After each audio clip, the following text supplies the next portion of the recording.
All right, welcome back. In the last video, what we looked at building was a way to create passwords. So we created this class called password generator, and it had two methods. One was called getSalt, which created an extra seed or salt to our encryption. And the other item that it had was this ability to pass in a password, right? So this is what the user typed as their password. And we're gonna use that plus a seed or a salt to generate a new random password using our message digest class. Now what we want to do is we want to actually start incorporating this into our code. So when we look at our user experience so far, when it goes in, we have the ability to create a new user, but nowhere in here can we set the password. So what we're going to do is we'll add two more fields. We're going to have a password and a confirm password field. And then once we have that, we're going to have a utility in our volunteer class that will allow us to set the password. So let's start with that. So new user here. So what we need to do is we have a grid pane right now that holds these labels and these fields. So what we're going to do is we need two more rows. So I'm going to right click and say add a row below and add another row below. And in here we can add in some labels. So there's a password and a confirm password.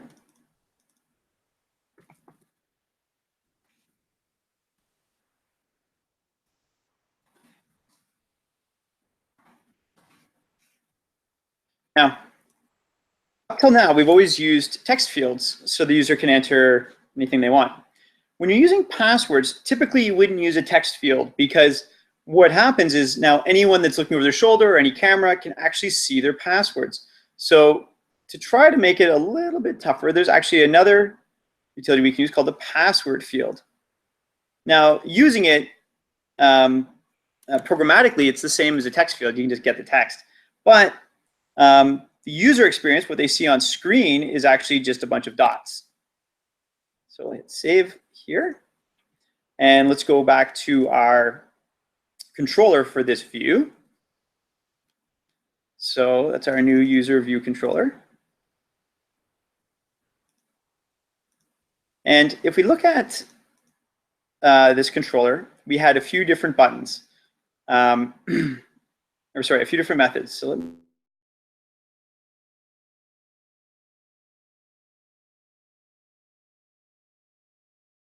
button that allows us to grab a different image and then move it in the hard drive. And then we have this save volunteer button. So this is really the one that we need to look at. This is the one where when you push this, it's going to update the database with whatever information is stored on that screen. So in here, we do a few different things. First, we check if it's an existing volunteer, in which case we're going to edit it and update it, or we're going to create a brand new user.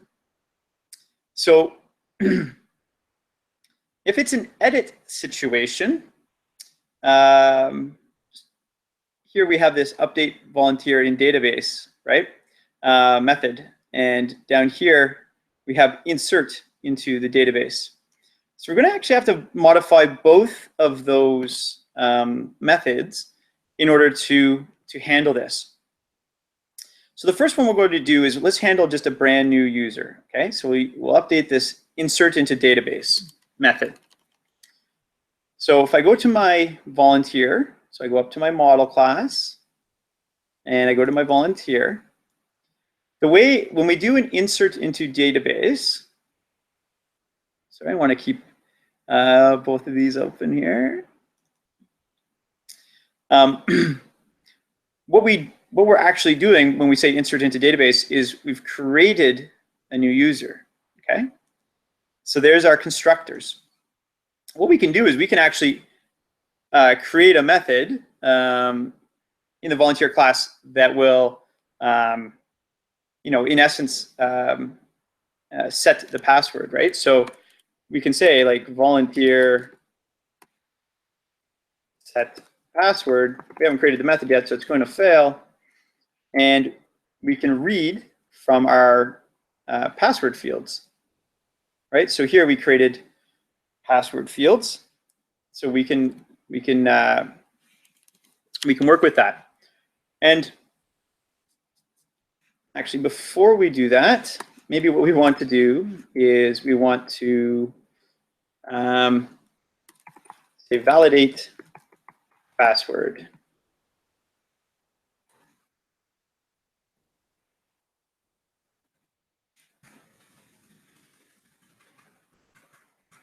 So maybe the way to go about this is we will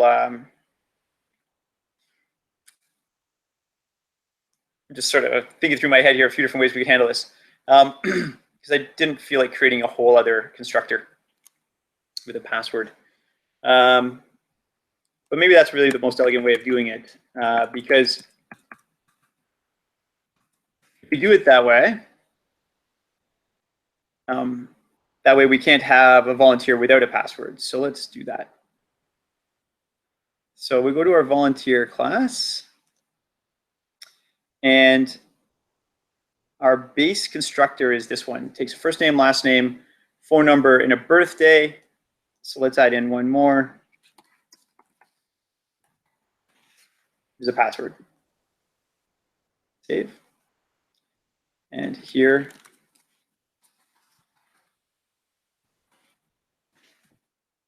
I have a password.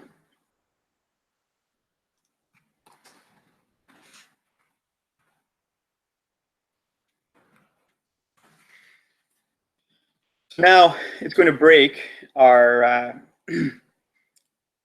our new volunteer here because this one expected a password. So we'll label our password fields.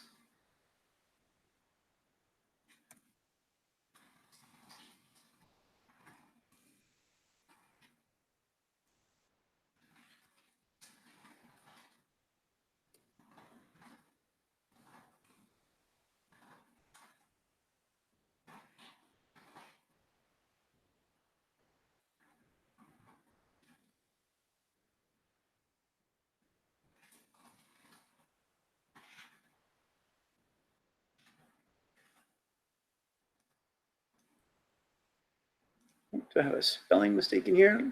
Let's see. Password field, no, should be.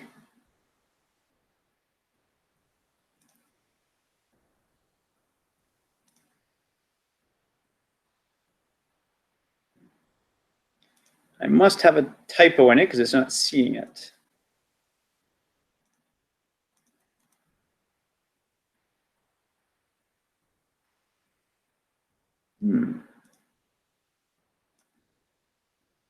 Password field.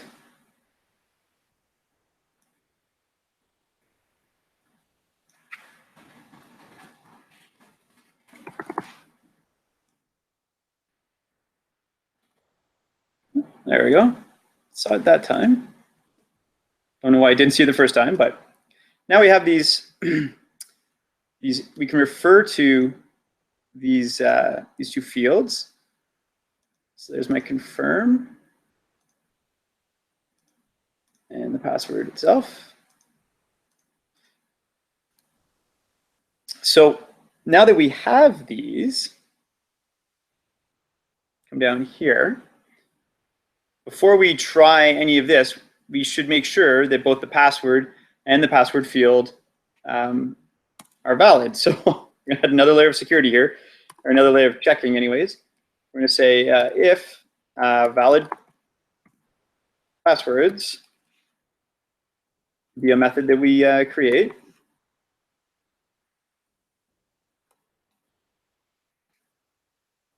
We have valid passwords.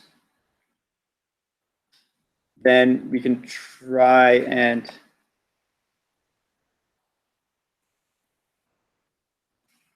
do all this. So what's a valid password? So a valid password is going to have a couple different aspects to it. first off, the password and the confirmed password, they're going to have to match.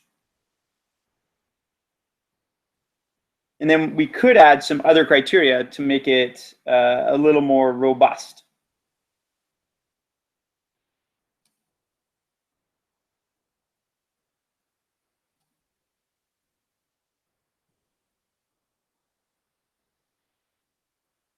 So let's create this method called valid passwords.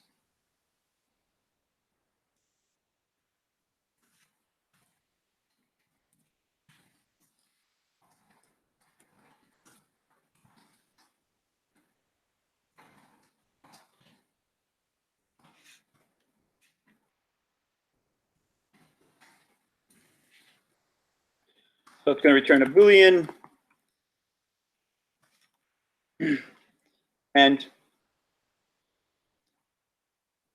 really what we're going to say is if,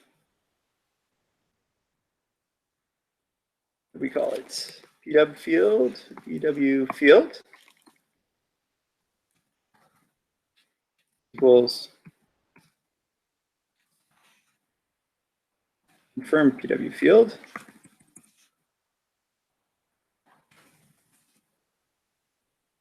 If they're the same, return true, else, return false.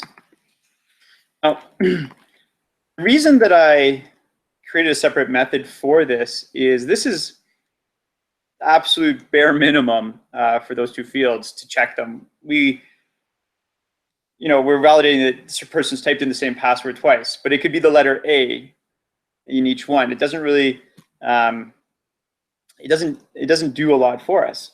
But we could add in some other items, like for example, we could say if pw field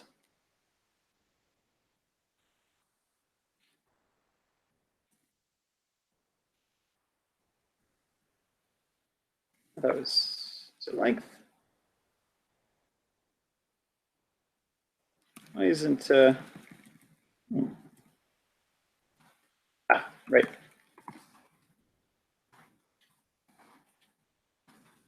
Text. We can see the length, and we can say if pw field get text.length is less than 5. We could just we could tell the user passwords need to be greater than 5 and return false, something like that. For now, let's return false. And here, I need to do get text.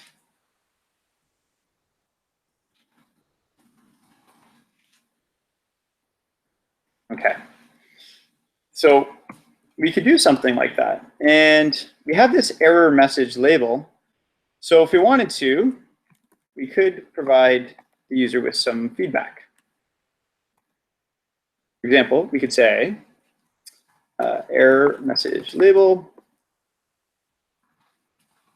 text.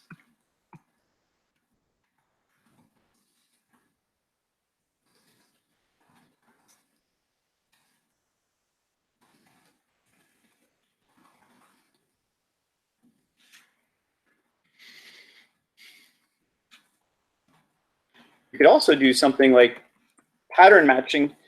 With pattern matching, we could do all kinds of things. We could force it to have an uppercase letter, a lowercase letter, a number, a symbol. We could make it do all kinds of different things.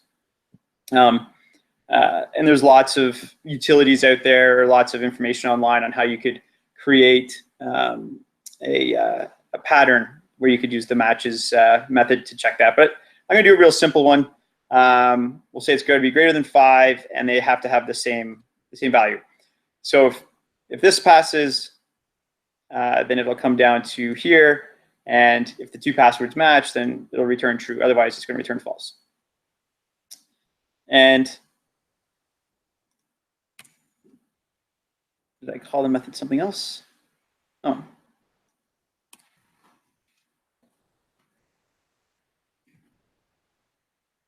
So if it's a valid password, then we can get into creating new users or updating a volunteer.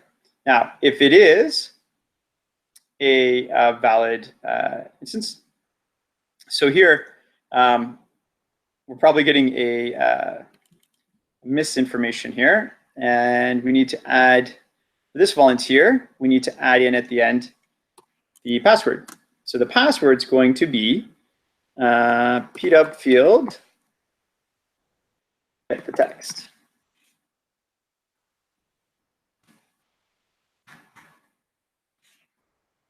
Save. Okay, so here we go. We've got a valid basic user. Okay, so one with a default image, we can test it to see if this works, and then we can roll it out to the other areas. But first, let's make it work sort of for our most simplest case. So if we go to our volunteer now, this is where we pass in for our default user with a password. And what we need to do is we need to create a salt. So I'm going to say each person, we're going to need salt. And we're going to need the password, which we already have. Yes. So what we want to do now is we're going to set up our salt. So we'll say salt equals password generator, which we created in the last video, and we'll get the salt. Now we need to get the salt first because it's a requirement for our method to generate the password. And here we'll say password equals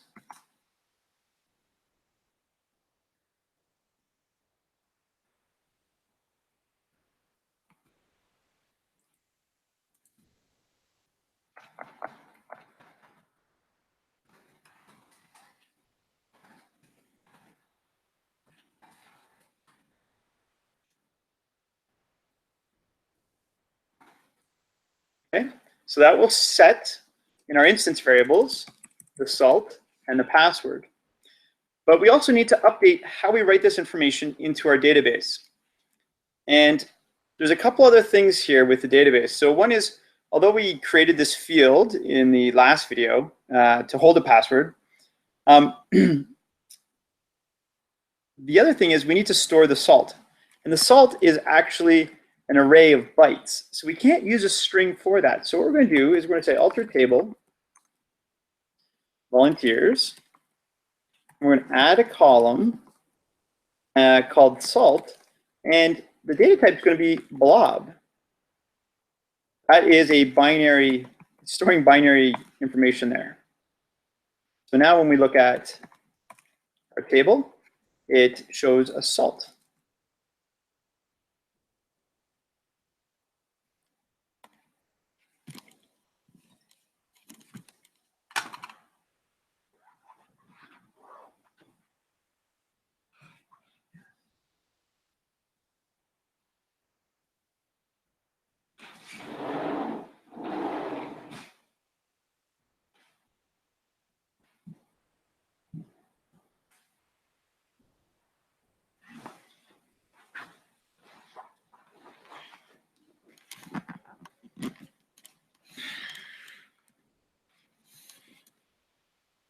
Okay, so when we go to insert into the database, now we need to store the salt and the password.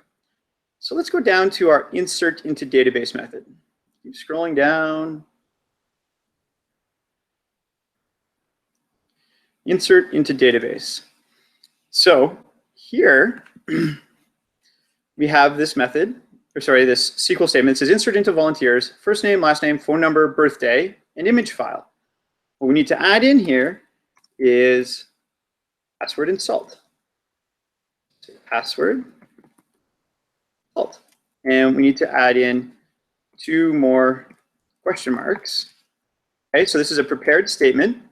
We don't want to give the end user the ability to pass in any SQL injection or anything here. So we use these prepared statements where these question marks are placeholders.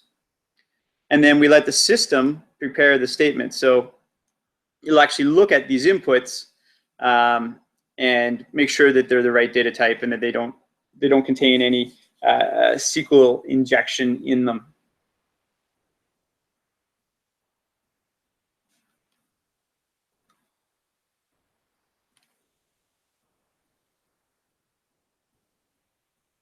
So the next thing we're going to do is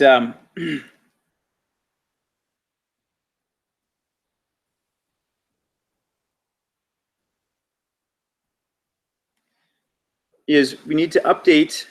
So we basically added in positions 6 and 7 here, right? So what we need to do is we need to say prepared statement,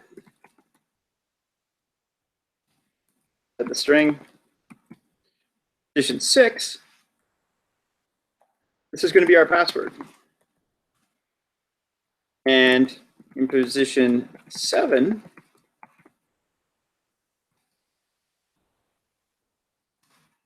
this is going to be our salt. It's actually not a string, sorry. This is a blob.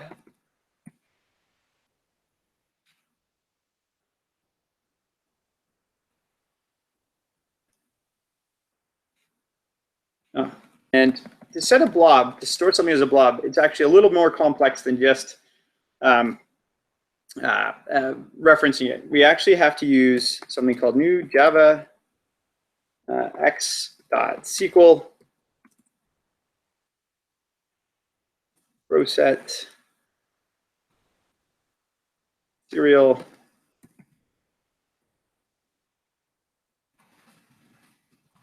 blob, and then pass in the salt. Did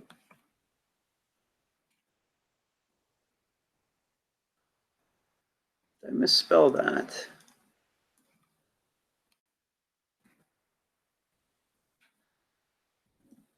Oh, I had a comma, that's what it was. Okay, so now we can actually store both the salt and the password. The other thing that you have to be careful of is make sure you make your password field in the database big enough to store the password. I set mine at 200, which should be enough. Okay. Everything else would remain the same. So we just have to clean up. In this case, when we had a custom image file, we're not handling a password. So I'll just add that in here.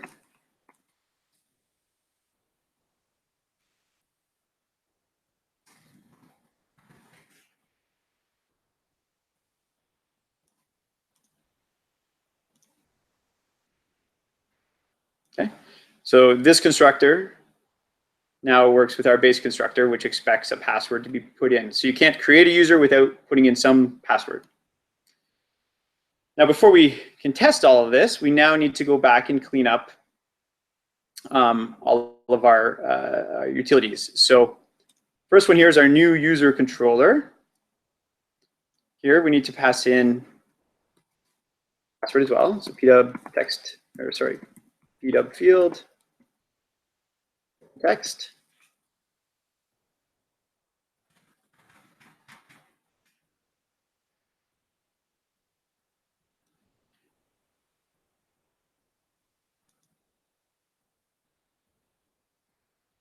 And volunteer app. This we can actually, we can just get rid of this. We don't use that at all. And then the last thing is our volunteer table view controller. So in the volunteer table view controller, when we load our volunteers, we go through the database and we create new volunteers, but we don't have, or we didn't pull their password. So no problem. All we need to do is right here, we need to also say set, get the data, the field called password. Sorry, get the string.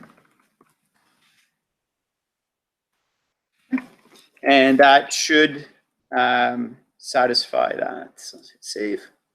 Okay, well, let's try creating a new user and see if it will populate our database properly. So master test.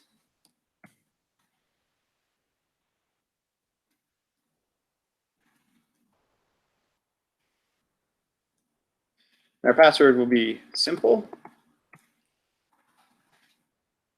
If we hit save, it takes us back, although we see a null here. I'm not sure what that's all about. And if we